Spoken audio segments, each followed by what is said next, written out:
បាទសួស្តីបងប្អូនទាំងអស់គ្នាស្វាគមន៍មកកាន់ Channel របស់ខ្ញុំបាទជាបន្តទៀតថ្ងៃនេះដែរខ្ញុំបាទនឹងលើកយកនៅប្រវត្តិរបស់មន់កេលសូដើម្បីមកបង្ហាញជូនទៅកាន់លោកអ្នកនាងឲ្យបានជ្រាបចង់ដឹងថាតើកេលសូមានប្រវត្តិដើមកំណើតពីខាងណាពីប្រទេសណាហើយអ្នកណាជាអ្នកដាក់ឈ្មោះឲ្យកេលសូនេះបាទហើយពូជមន់កេលសូនេះទៀតសោតថាតើបាទវាត្រូវបានបាទលេចឡើងមកនៅក្នុងឆ្នាំណានោះអញ្ចឹងតាមរយៈវីដេអូមួយនេះខ្ញុំបាទនឹងជម្រាបជូនទៅកាន់បងប្អូនឲ្យបានជ្រាបឲ្យដឹងអំពីប្រវត្តិច្បាស់លាស់របស់មន់កេលសូបាទមុនដំបូងមុននឹងឈានចូលទៅដល់ប្រវត្តិរបស់កេលសូខ្ញុំបាទចង់ឲ្យបងប្អូនដឹងអំពីប្រវត្តិរបស់ពូជមន់ចំនួន2ប្រភេទសិននៅសហរដ្ឋអាមេរិកចន្លោះពីឆ្នាំបាទចន្លោះពីឆ្នាំ1947ដល់ឆ្នាំ1953នៅអាមេរិកគឺចន្លោះឆ្នាំនេះបាទមានពូជមន់ពីប្រភេទដែលល្បីល្បាញខ្លាំងនៅទឹកដីសហរដ្ឋអាមេរិកបាទអញ្ចឹងទី1គឺមានឈ្មោះថា Clippers បាទ Clippers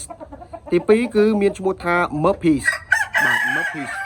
គឺជាពូជមន់ដែលល្បីល្បាញខ្លាំងនៅទឹកដីសហរដ្ឋអាមេរិកចន្លោះពីឆ្នាំ1947ដល់ឆ្នាំ1953អញ្ចឹងនៅក្នុងឆ្នាំចន្លោះឆ្នាំនោះដែរគឺពូជមន់នេះមានភាពល្បីល្បាញខ្លាំងអត្រា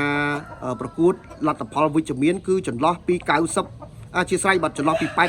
85%ដែលធ្វើឲ្យគេទទួលស្គាល់ថាពូជមន់ទាំងពីរនេះគឺខ្លាំងបាទពូជមន់ទាំងពីរនេះគឺល្បីល្បាញអញ្ចឹងម្ល៉េះហើយបាទនៅក្នុងឆ្នាំ1960បាទមកដល់ឆ្នាំ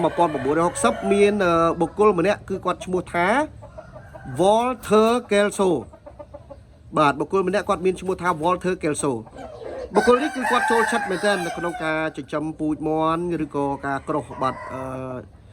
មន់បាទនៅក្នុងបាទការទទួលបាននៅសមិទ្ធផលថ្មីអញ្ចឹងលោក Kelso លោកបានយកពូជមន់ពីនេះគឺ Clippers ហើយនិង Murphys បាទយកមកក្រោះចូលគ្នាបន្ទាប់មកគឺគាត់ទទួលបាននៅសមិទ្ធផលមន់ដែលល្អខ្លាំងមែនទែន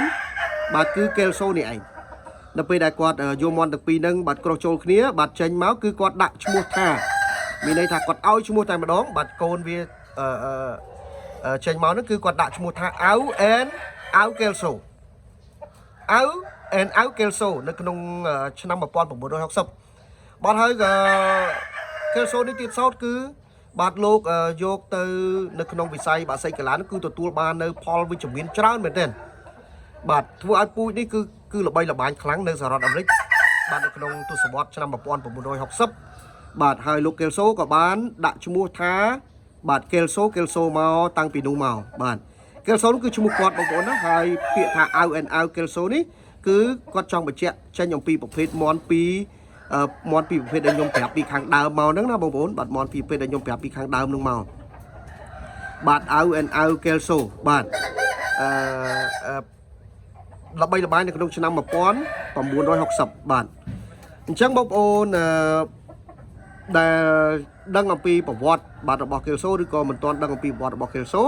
បងប្អូនស្ដាប់នៅបាទអត្ថបទមួយនេះក៏ដូចជាវីដេអូឃ្លីបមួយនេះបងប្អូននឹងទទួលបានហើយខ្ញុំបញ្ជាក់ជូនថា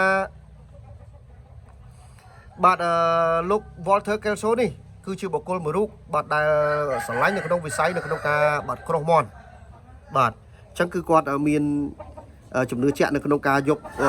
ពូជនេះមកក្រោះជាមួយនឹងពូជនោះក្រោះជាមួយនឹងពូជនេះអញ្ចឹងទៅបាទអញ្ចឹងសមិទ្ធផលដែលគាត់ទទួលបានគឺបាទពូជ Kelso នេះឯងដែលល្បីល្បាញមកទល់សប្តាហ៍ថ្ងៃនេះ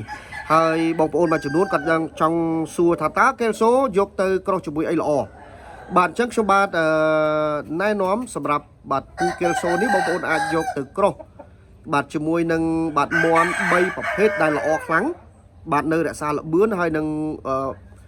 វាយចំចំណុចល្អបាទណាចំចំណុចល្អហើយនឹងភាពឆ្លាតវៃនៅរក្សាបានបើសិនជាបងប្អូនមានលទ្ធភាពនៅក្នុងការក្រោះ3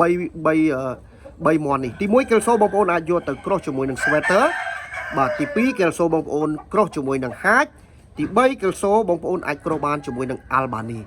3ប្រភេទនេះគឺក្រោះល្អបំផុតសម្រាប់បាទវិស័យបាទអ្នកស្នេហាវិស័យបាក់សីកាឡាអរគុណអញ្ចឹងព័ត៌មាននេះគឺបងប្អូនទទួលជ្រាបហើយពូជ Kelso គឺដើមកំណើតពីសហរដ្ឋអាមេរិក ឆ្នាំ 1960 ដោយលោក Walter Kelso ដោយលោកយកមន់ពីរប្រភេទមកក្រោះចូលគ្នាគឺបាត់ Clipper ហើយនិង Murphy ហើយ Clipper Murphy នេះល្បីនៅក្នុងឆ្នាំ 1947 ដល់ឆ្នាំ 1953 ហើយមកទល់ឆ្នាំ 1960 គឺគេល្បី Kelso នេះឯងអរគុណច្រើនជួបគ្នានៅវីដេអូក្រោយ